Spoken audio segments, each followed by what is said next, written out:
हा खूप खतरनाक प्राणी असतो। हा रोजगार सेवक जो आहे तो पूर्ण गावाला चालवतो। कारण सरपंच दर 5 वर्षाला येतं, ग्रामसेवक 2-3 वर्षाला बदली होऊन जाते, सदस्य 5 वर्षाला बदली होऊन जाते, नंतर जे कर्मचारी आहे त्यांना बिचारायला गावाशी काही घ्यायचं नसतं। रोजगार सेवक हे पद कंत्राटी पद्धतीने भरल्या जातं आणि शासनाने ज्या वैयक्तिक लाभाच्या योजना आहे त्या प्रत्येक शेतकऱ्यांपर्यंत पोहोचण्यासाठी रोजगार सेवक हे पद काढलेलं आहे। मग सारा घोळ ग्रामपंचायतचा इथंच आहे। हे काय करतं, लोकांकडून पैसे जमा करतं, तुला विहीर लागती तू पैसे दे, तुला घर, कोणाचं नाव डिलीट करायचं, कोणाचं नाव ऍड करायचं, कोणाला कोणता लाभ द्यायचा, हे सगळं रोजगार सेवक।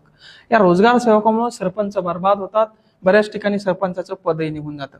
माझ्या याच्यामध्ये ही सगळी जी परिस्थिती आहे सुधारण्याचं काम या ठिकाणी मी केलं।